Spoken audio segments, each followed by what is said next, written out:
전 세계적인 유가 상승에 미국이 비축유 5천만 배럴을 공급하기로 했습니다. 한국과 영국 등 주요 에너지 소비 국가들도 동참할 계획입니다.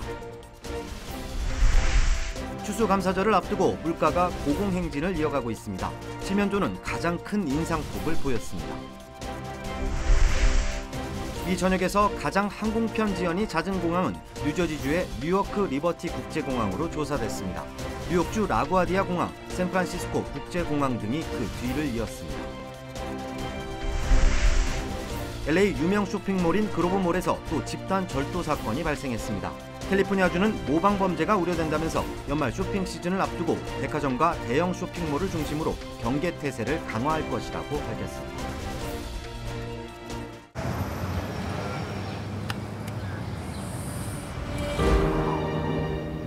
아직 쓰여지지 않은 스토리. 그 스토리를 완성하기 위해서는 새로운 아이디어를 찾아 움직여야 합니다. 우리의 움직임, 그것은 차세대 전동화 차량을 만드는 것입니다. 당신의 새로운 영감을 찾아서.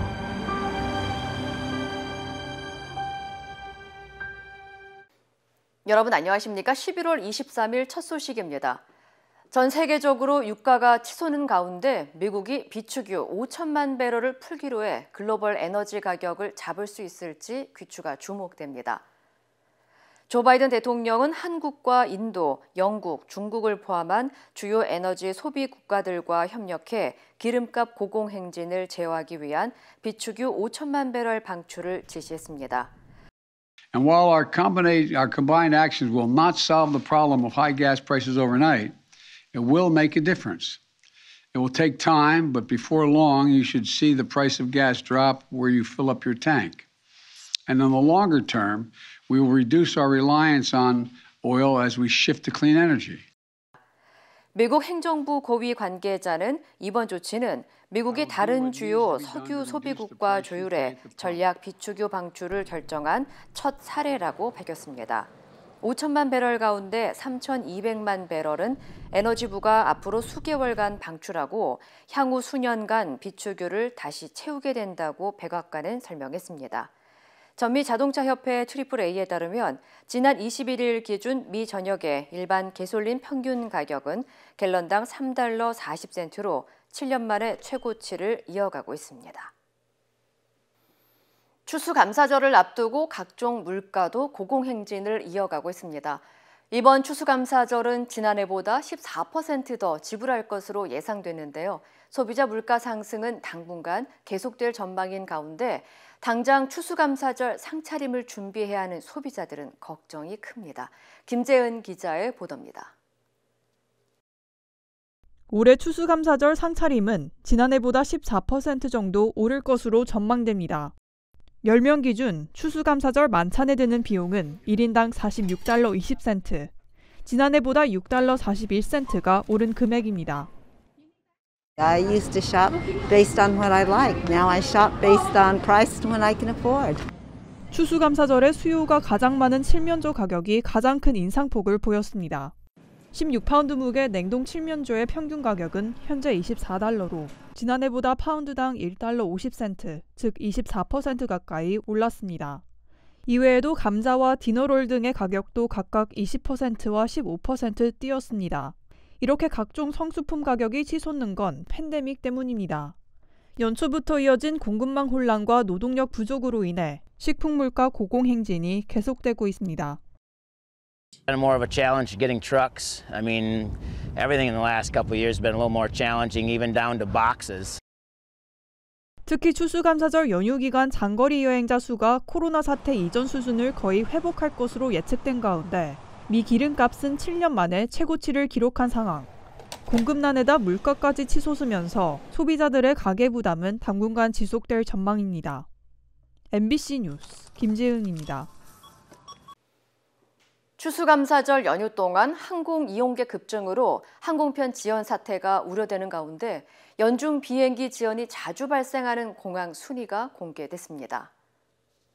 날씨 정보 스트리밍 채널 폭스웨더가 지난 2018년 8월부터 3년 동안 비행 데이터를 분석한 결과 15분 이상 지연된 항공편의 비율이 가장 높은 공항은 뉴저지주의 뉴워크 리버티 국제공항으로 나타났습니다.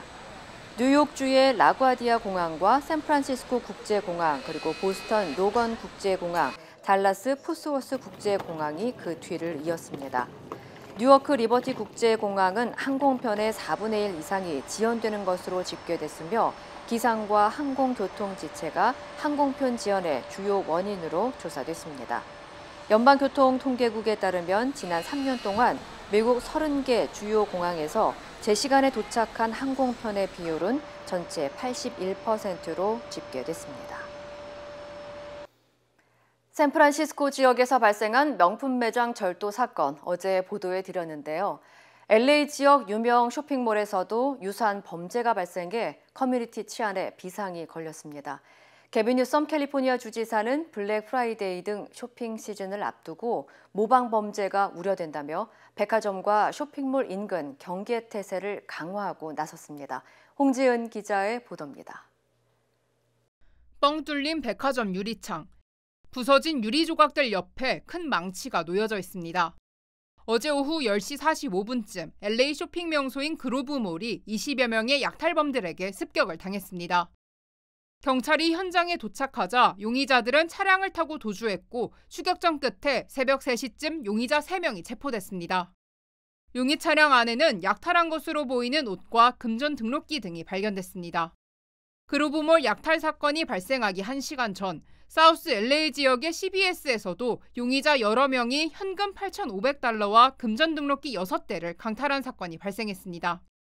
어제 저녁 얼바인 지역의 사우스 코스트 플라자몰에서도 복면을 쓴 5명의 강도들이 사람들에게 바닥에 엎드리라고 위협한 뒤 손님의 지갑을 훔쳐 도주하는 사건도 벌어졌습니다. 블랙 프라이데이 등 쇼핑 시즌을 앞두고 모방 범죄가 우려되는 상황. 게빈 뉴섬 캘리포니아 주지사는 경찰에 경계 태세를 강화할 것을 지시했습니다. You will see substantially more starting today in and around areas that are highly trafficked coming into the holiday season, Black Friday, in shopping malls.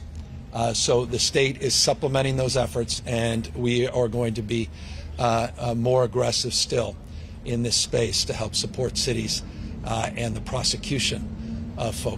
당국은 이런 조직적인 범죄는 피해자가 발생하지 않아 범죄자 색출이 어렵고 폭력적으로 번지기 쉽다며 사전 예방의 중요성을 강조했습니다. Typically, when we see these types of things happening, they are well organized. There are larger groups. 하지만 범죄를 막기 위해선 범죄자 검거에 힘써야 한다는 목소리도 나오고 있습니다. 낮은 검거율이 주민들의 불안감을 고조시킬 뿐만 아니라 범죄 발생률을 높이고 있다는 지적입니다. MBC 뉴스 홍지은입니다. 청부살인을 의미하는 이름을 가진 인터넷 보안 전문 웹사이트에 수백여 명이 진짜 청부살인을 의뢰한 것으로 알려졌습니다. 이 중 몇 명은 경찰에 체포되기도 했습니다. 여준호 기자입니다. 인터넷 보안 전문 웹사이트 렌터 히트맨. 고객의 문제를 맞춤형으로 해결해준다는 문구와 히트맨이란 이름, 그리고 현장 요원이 정확히 문제를 해결해준다는 광고는 얼핏 청부살인 웹사이트로 보입니다. 하지만 이는 보안 전문가인 웹사이트 운영자가 의뢰인의 사이트를 공격해 보안성을 점검하고 흥행을 시켜준다는 의미의 문구였습니다. 그런데 이 웹사이트가 공개된 후 진짜 살인 청부를 하는 사람들의 문의가 급증하기 시작했습니다. 웹사이트 운영자에 따르면 미시간에 거주하는 50대 여성 앤디 웨이는 렌터 히트맨 웹사이트를 발견한 후 남편을 살해해달라고 의뢰했습니다. 이에 운영자는 이를 경찰에 신고했고 결국 이 여성은 살인 모의 혐의로 지난 1월 법원에서 9년의 징역형을 선고받았습니다. 이외에도 아버지의 유산을 뺏기 위해 가족을 살해해달라고 의뢰한 여성 역시 경찰에 체포된 것으로 알려졌습니다. 웹사이트 운영자에 따르면 웨인과 같이 청부살인을 의뢰한 경우는 700여 건에 육박하고 실제 착수금 등을 보내면서 의뢰서를 작성한 사람들도 400명에 달하는 것으로 알려졌습니다. 운영자는 여전히 수많은 청부살인 의뢰가 들어오고 있다면서 의뢰서를 제출한 사람들의 명단을 경찰 측에 넘기고 있다고 전했습니다. MBC 뉴스 여준호입니다. 미국인 대다수가 코로나19 팬데믹 이후 일상으로 복귀했다고 답했습니다. 데이터 분석 회사인 유고부의 설문조사에 따르면 응답자 가운데 21%는 자신의 삶을 매우 정상적이라고 표현했고 53%는 코로나19의 영향을 고려할 때 삶이 정상적으로 돌아온 편이라고 응답했습니다. 이 같은 일상 복귀에 대한 낙관론은 코로나19 백신 접종 대상이 5세에서 11세 어린이로 확대되고 부스터샷 접종이 모든 성인에게 승인된 데 따른 것으로 풀이됩니다. 응답자의 19%는 자신의 삶이 정상적이지 않다고 답했고 7%는 전혀 정상적이지 않다고 응답한 것으로 나타났습니다. 하지만 코로나19 백신 접종 확대 이후 백신 미접종자들의 입원율과 사망률이 급증하고 있음에도 백신 미접종자들의 70%는 자신의 삶이 정상적이라고 답했습니다. 앤서니 파우치 국립 알레르기 전염병 연구소장은 미국인들이 완전히 백신 접종을 맞는다면 모두가 정상적으로 일상을 즐길 수 있을 것이라고 강조했습니다. 미국에서 코로나19에 감염된 미성년 환자가 급증하고 있는 것으로 나타났습니다. 미 소아과학회와 어린이병원 협회의 자료에 따르면 코로나19에 감염된 미성년 환자는 지난 4일 기준 총 10만 7천 명에서 2주 뒤인 18일 기준 14만 1,000명으로 집계돼 32% 급증한 것으로 조사됐습니다. 이에 대해 전문가들은 백신이 성인에게 보급된 이후 전체 감염자 중 미성년의 비중이 커지고 있다고 분석했습니다. 또 추수감사절 연휴 기간을 기점으로 어린이들 사이에서도 코로나 바이러스가 더욱 퍼질 수 있다고 내다봤습니다. LA 총영사관이 미국에서 인턴 프로그램에 참여 중인 한국 청년들을 대상으로 인턴 생활 체험수기 공모전을 진행합니다. 세계 한인무역협회와 쿠트라 LA 무역관, J1 비자 스폰서 기관 ICCE 등이 후원하는 이번 행사는 J1 인턴을 시작하면서 겪게 되는 어려움 등 경험담을 공유하며 인턴 청년들의 초기 미국 생활 정착을 지원하기 위한 취지로 마련됐습니다. 참가를 희망하는 한인들은 미국 인턴십 참여 계기와 초기 정착 생활기, 후배들에게 하고 싶은 조언 등의 내용을 작성해 관련 사진과 함께 제출하면 됩니다. 공모 기간은 12월 6일까지며 입상자에게는 최대 $500의 상당의 상금이 제공됩니다. 삼성전자가 미국 내 신규 파운드리 반도체 생산 라인 건설 부지로 텍사스주 테일러시를 최종 선정했습니다. 삼성전자는 텍사스 주지사 관저에서 김기남 삼성전자 대표이사 부회장과 그렉 에버 텍사스 주지사, 존 코닌 상원 의원 등 관계자들이 참석한 가운데 기자회견을 갖고 이같이 발표했습니다. 삼성전자는 기존 오스틴 생산 라인과의 시너지와 반도체 생태계, 인프라 공급 안정성 등을 여러 측면을 종합적으로 고려해 테일러시를 선정했다고 밝혔습니다.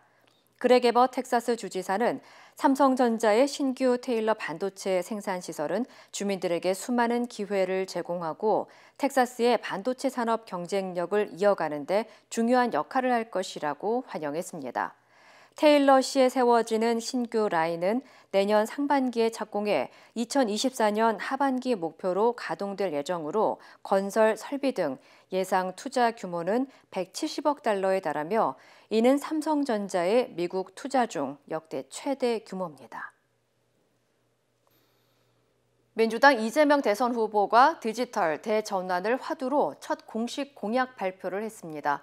선대위 재구성에도 속도를 내고 있는데 중진들은 일선에서 물러나고 효율성 있게 재편한다는 계획입니다. 조명아 기자입니다. 이재명 후보가 대선 후보로서 공식 발표한 첫 공약은 디지털 전환 성장입니다. 민관이 5년간 135조 원을 투자해 일자리 200만 개를 만들겠다는 구상입니다. 사물 인터넷과 클라우드 등 데이터 산업 육성을 위한 인프라를 집중 구축하고 인공지능과 양자기술, 블록체인 등의 분야에서 신기술 산업 영토를 확장하겠다는 겁니다.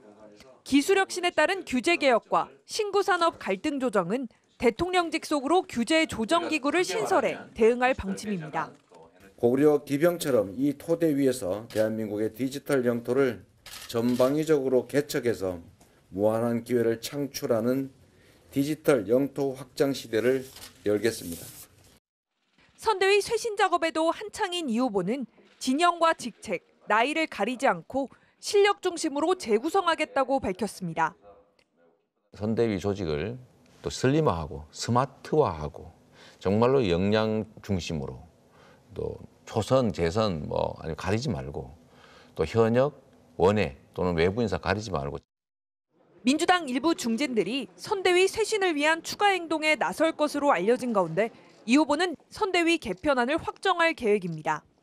이 후보는 당의 변화를 국민들이 체감할 수 있도록 공공부문 노동이사제 도입과 소상공인 지원 등은 이번 정기국회에서 바로 추진하겠다고 밝혔습니다. 부동산 문제에 대해서는 집값 상승이 거의 막바지라고 본다며 이 정도면 더는 집값이 오를 수 없다는 믿음을 줄 공급 정책을 준비하고 있다고 밝혔습니다.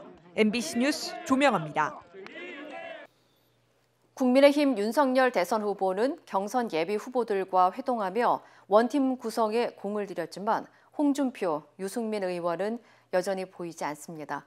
여기에 김종인 전 비대위원장은 선대위 합류를 사실상 거부했습니다. 신수아 기자입니다. 국민의힘 윤석열 대선 후보는 서울시당 간담회를 주재한 뒤 최재형, 하태경 등 7명의 경선 예비주자들과 회동했습니다. 유력 경쟁자였던 홍준표 의원, 유승민 전 의원은 참석하지 않았습니다. 어찌됐든 하여튼 두 분을 좀 뵙고 하려고 노력 중입니다. 김종인 전 비대위원장의 선대위 합류도 무산될 위기입니다. 김 전 위원장은 선대위 합류를 묻는 기자들의 질문에 더 이상 복잡하게 얘기할 게 없다. 이제 내 일상으로 회귀하겠다고 밝혀 현재 거론되는 선대위엔 참여를 사실상 거부했습니다. 내가 이제 일상으로 돌아가겠다면 일상으로 돌아갔다고 그게 받아들이면 되는 거지. 더 이상 달리 해석을 하려고 하지 말아요. 윤석열 후보 역시 그 양반 말씀하는 건 나에게 묻지 말라는 날선 반응을 보이기도 했습니다.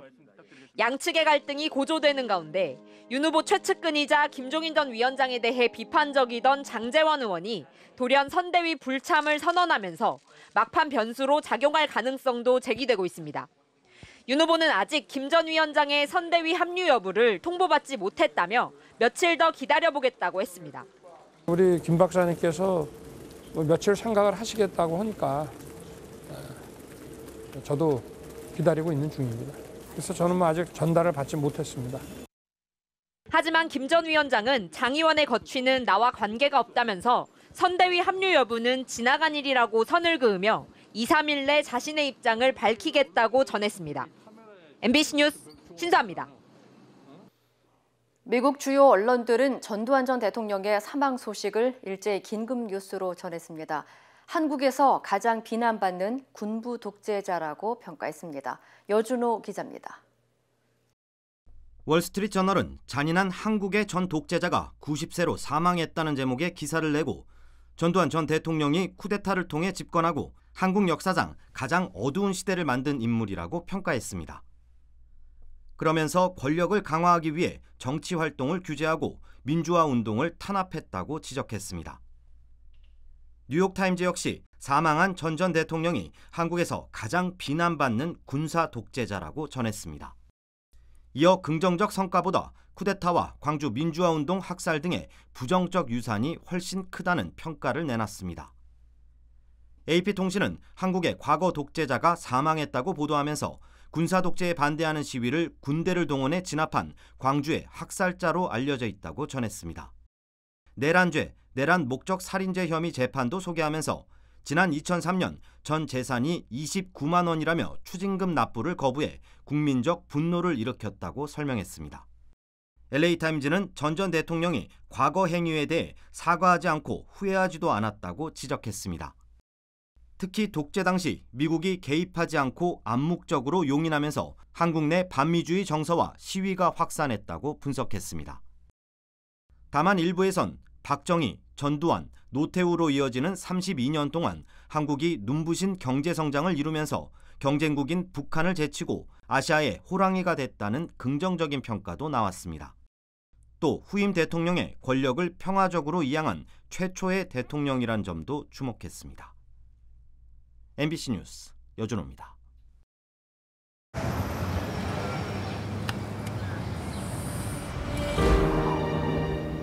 아직 쓰여지지 않은 스토리.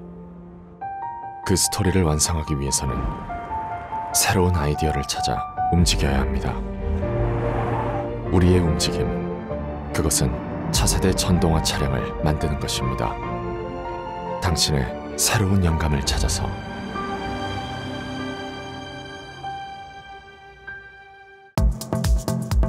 세상의 모든 콜라겐과 비교하셔도 자신 있습니다. 라이필 더마 콜라겐 TV 홈쇼핑의 모든 콜라겐 제품 중에 가장 작은 사이즈의 173달톤. 피부세포와 동일 구조이기 때문에 단 4주 만에 확 달라진 결과를 확인할 수 있습니다. 라이필과 함께 하시면 예뻐지실 수 있습니다. 전두환 전 대통령의 빈소는 유족들과 장세동 전 안기부장 등 측근들이 지켰습니다. 밤 10시까지 하나회 군 출신 인사 등 300명가량이 조문했습니다. 김민욱 기자입니다.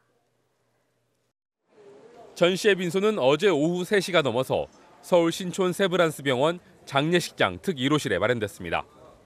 오후 5시경부터 조문을 받기 시작한 가운데 전 씨의 부인 이순자 씨는 경호원 2명의 부축을 받으며 도착했습니다. 유가족과 50 실세였던 장세동 전 안기부장 등이 빈소를 지켰습니다. 빈소 앞에는 이명박 전 대통령, 이준석 국민의힘 대표 등의 조화가 놓였습니다. 어제 조문객은 약 300명. 하나회 등 군 출신 인사들과 전 씨와 인연이 있는 사람들이 빈소를 찾았습니다.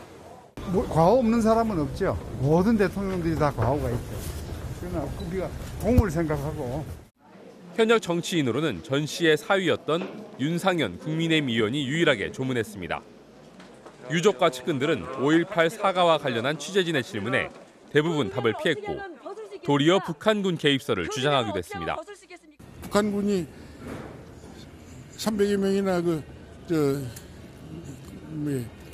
남하해가지고서는 일으킨 그 사건 아니겠습니까? 한때 장례식장 입구에서는 시민단체가 기자회견을 열고 전두환 부역 세력들은 지금이라도 사죄하라고 요구했습니다. 또 다수의 보수 유튜버들은 빈소 상황을 생중계하며 취재진을 향해 소리를 지르는 등 소동이 벌어지기도 했습니다. 조문은 어젯밤 10시까지 진행됐으며 오늘 오전 9시부터 다시 시작됩니다. 장례는 5일장으로 치러지며 발인은 27일 토요일입니다. MBC 뉴스 김민욱입니다.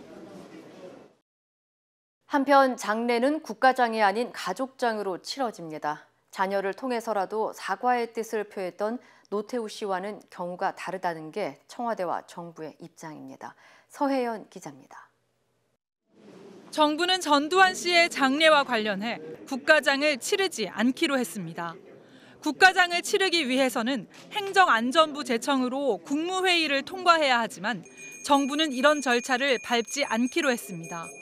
청와대 핵심 관계자도 유가족이 가족장을 치르기로 한 것으로 알고 있다며 분명하게 선을 그었습니다.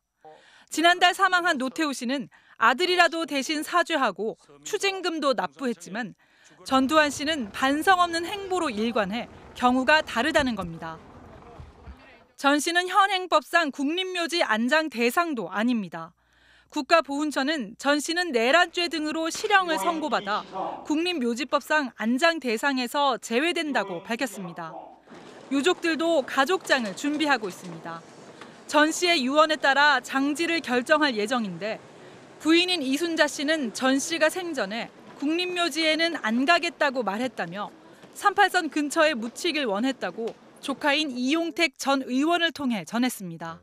가족장으로 해서 그 유언은 북녘 땅에 내려다 보이는 전방 고지에 그냥 댓글로 남아있고 싶다고 그러셨는데 가족들은 그 유언에 따라서 그대로 하기로 했습니다. 전 씨 유족들은 미국에 체류 중인 삼남 전재만 씨가 귀국해야 해 5일장을 치르기로 했다고 밝혔습니다. MBC 뉴스 서혜연입니다. 청와대는 전두환 씨의 사망에 유감을 표했지만 조문이나 조화를 보낼 계획은 없다고 밝혔습니다.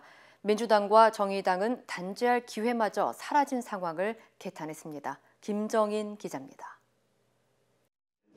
고 전두환 씨 사망에 대한 청와대의 입장은 짧았습니다. 사과 없이 떠난 그의 죽음이 유감이라며 조문을 가거나 조화를 보내지 않겠다는 겁니다. 끝내 역사의 진실을 밝히지 않고 진정성 있는 사과가 없었던 점에 대해서 유감을 표합니다. 지난달 고 노태우 전 대통령 사망 당시 그의 공과 가를 함께 거론하면서 빈소에 조화와 조문단을 보내 최소한의 예우를 갖췄던 것과는 차이가 큽니다. 청와대 핵심 관계자는 이 같은 청와대 입장엔 문재인 대통령의 뜻도 담겨 있다고 전했습니다. 민주당 송영길 대표는 자신의 죄에 대해 용서를 구하지 못한 어리석음에 분노와 안타까움을 느낀다며 민주당은 조화와 조문, 국가장 모두 불가라는 방침까지 밝혔습니다. 이재명 대선 후보는 전 씨가 최소 수백 명을 살상하고 국가 권력을 찬탈한 내란 학살 사건의 주범이라며 애도와 조문에 선을 그었습니다. 결코 용서받을 수 없는 범죄에 대해서 마지막 순간까지도 국민께 반성하고 사과하지 않았습니다. 이 중대 범죄 행위를 인정하지도 않았습니다. 정의당도 군사 쿠데타 범죄자 전 씨가 역사적, 사법적 심판이 끝나기도 전에 사망했다며 죽음조차 유죄라는 입장을 내놨습니다. 위로는 5.18 유족들에게 보냈습니다. 성찰 없는 죽음은 그조차 유죄입니다. 지금 이 시간 원통에 하실 광주 유가족 여러분께 깊은 위로의 말씀을 올립니다. 안철수 국민의당 후보도 조문하지 않겠다며 역사적 과오를 끝내 인정하지 않고 생을 마감한 게 유감이라고 밝혔습니다. MBC 뉴스 김정인입니다. 전 씨에 대한 조문을 놓고 국민의힘의 상황은 복잡해 보입니다. 윤석열 후보는 조문 의사를 밝혔다가 3시간도 안 돼 입장을 철회했고 당 지도부 사이에서는 의견이 엇갈렸습니다. 이호찬 기자입니다.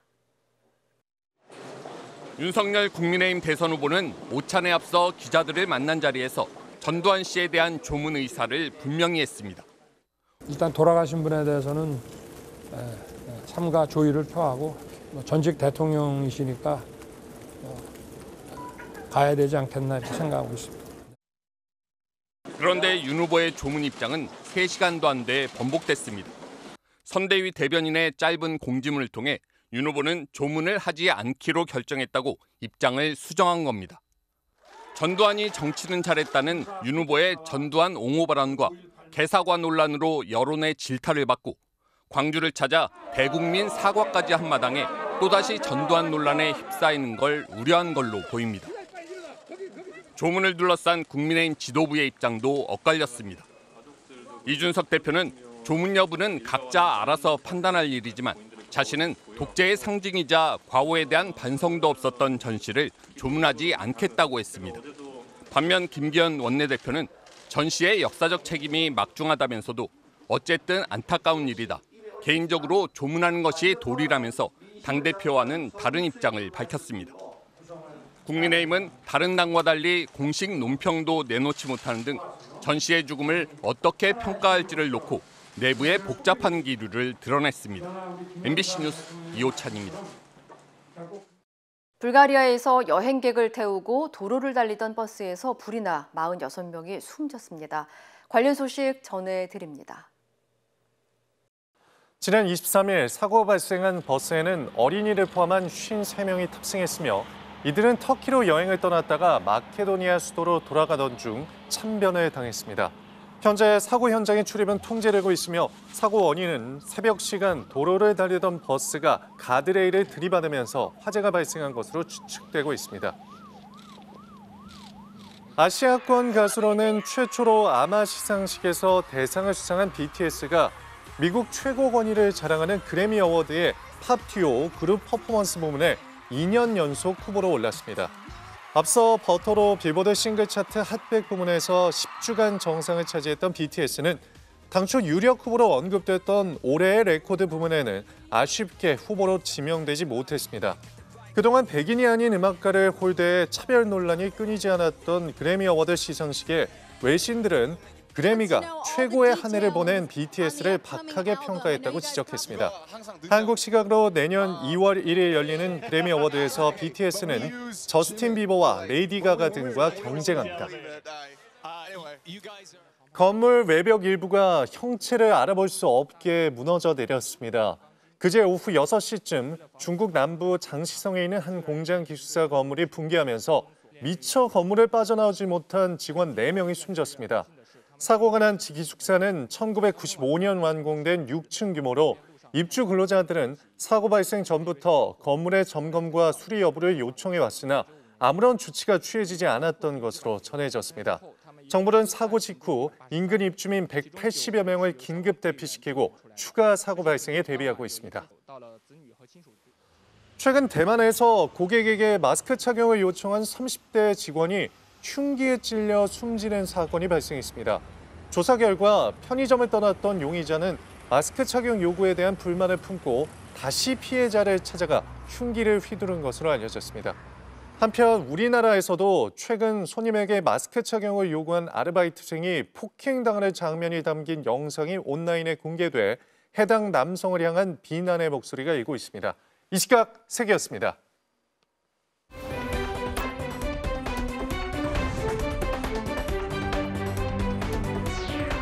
투데이 이슈톡입니다. 최근 호주에선 불신 검문 차량에서 수십억 원의 현금이 발견돼 경찰이 수사에 나섰는데요. 첫 번째 키워드는 불신 검문 차에서 48억 현금 뭉치가입니다. 지난 20일 호주 브리즈번에서 발생한 일인데요. 지퍼가 달린 여행 가방을 열자 진공 포장된 현금 뭉치가 무더기로 나옵니다. 그 금액이 무려 우리 돈 48억 원에 달한다는데요. 당시 퀸즐랜드 경찰은 길가에서 수상한 행동을 하는 20대 남자를 발견하고 차량을 불신 검문했다가 돈 뭉치를 찾았다고 합니다. 경찰의 맨눈에 딱 걸린 이 남성. 조사 결과 이틀 전 뉴사우스웨일스에서 퀸즐랜드로 불법적으로 국경을 넘어온 것으로 확인됐는데요. 경찰은 현장에서 그를 체포하고 돈 세탁 및 코로나 방역수칙 위반 혐의로 기소했다고 밝혔습니다. 왕족 신분을 포기한 마코 전 일본 공주가 공주 시절과 크게 다르지 않은 호화 생활로 비난이 쏟아지고 있습니다. 두 번째 키워드입니다. 평민된 일본 공주 월 500만 원의 아파트 생활입니다. 일반인과 결혼해 평민으로 신분이 바뀐 마코 일본 전 공주. 지난 14일 남편과 하네다 공항을 통해 신혼생활을 할 미국 뉴욕으로 떠났는데요. 이들 부부가 거주하는 아파트를 영국 데일리메일이 소개해 화제입니다. 두 사람이 마련한 신혼집은 뉴욕 맨하튼의 침실 1개 아파트로 우리 돈 약 535만 원의 월세를 내야 하는 곳이라고 합니다. 피트니스 센터, 바비큐 시설 등 커뮤니티 시설을 갖춘 고급 아파트로 통한다는데요. 이뿐 아니라 개인적으로 고용한 직원들도 24시간 부부의 수발을 들고 있다고 매체는 전했습니다. 현재 마코 전 공주는 여론을 의식해 왕실에서 주는 15억 원가량의 일시 정착금을 포기한 상태인데요. 남편 고무로케이가 최근 미국에서 변호사 시험에 낙방한 것으로 전해지면서 앞으로 순탄한 뉴욕 생활을 이어갈 수 있을지 관심이 쏠리고 있습니다. 러시아에서 6차선 도로에 서 있는 할머니를 목격한 소방대원들이 능란한 방법으로 할머니를 위기에서 구출했습니다. 세 번째 키워드는 무단횡단 할머니 길막해준 소방차입니다. 지난 18일 러시아 칼리닝그라드주의 한 시내. 쌩쌩 달리는 6차선 도로에 사람이 덩그러니 서 있는데요. 심지어 중앙 트램이 지나가는 레일 위입니다. 자세히 보니 지팡이를 짚은 할머니 한 분이 길을 건너기 위해 기다리고 있었던 건데요. 좀처럼 건너지 못하던 그때 이를 목격한 소방차 한 대가 등장하더니 도로를 가로질러 마주오는 차들을 막아섭니다. 혼잡한 도로 위, 위험천만했던 상황인데요. 소방대원들의 부축과 차량 통제 덕분에 할머니는 끝까지 안전하게 길을 건널 수 있었습니다. 해당 영상이 퍼지자 이를 본 현지 누리꾼들은 할머니의 안전을 위해 보여준 소방대원의 노련한 대응에 박수를 보냈습니다.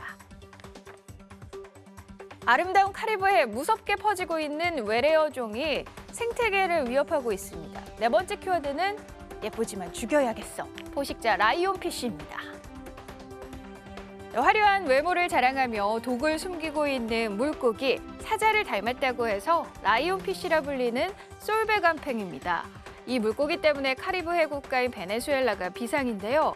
다른 물고기의 알과 작은 물고기, 갑각류 등 닥치는 대로 먹어치워서 바다를 쑥대밭으로 만들고 있기 때문입니다. 사흘 주기로 많게는 4만 개씩 알을 낳는 번식 속도도 혀를 내두르게 한다는데요. 원래 남태평양과 인도양에 서식하던 라이온피쉬는 지난 1985년 미국 플로리다에서 처음 발견된 후 2008년에서 2009년부터 카리브해에서 목격됐다고 합니다. 상황이 이렇게 되자 베네수엘라 정부는 작살 낚시 대회를 열어 라이온피쉬를 잡아들이고 샐러드까지 만들어 먹어 없애고 있다고 하네요. 남의 음식에 탐을 냈다가 혼쭐이 난 동물이 있습니다. 5번째 키워드는 식탐이 부른 다람쥐의 최후입니다. 모이통에 몸이 꽉 끼어서 강황 간 듯 얼음처럼 굳어버린 다람쥐. 배가 빵빵한 걸 보니 새 대신 모이를 실컷 먹은 것 같죠. 영국 런던 한 가정집 정원에서 포착이 됐는데요.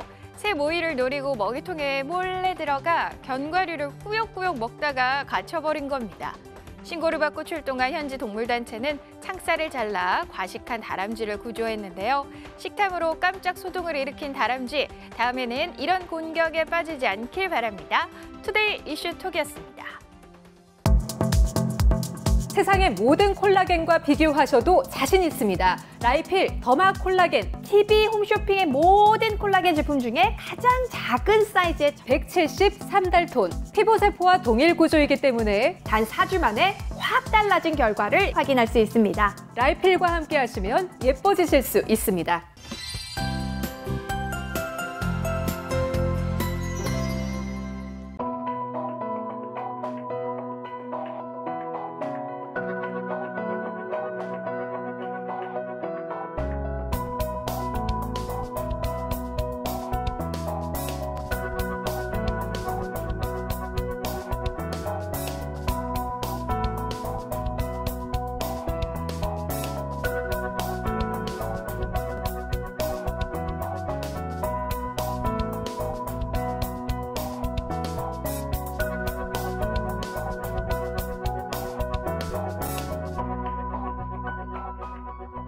이상으로 11월 23일 화요일 뉴스를 마칩니다. 시청해주신 여러분 고맙습니다.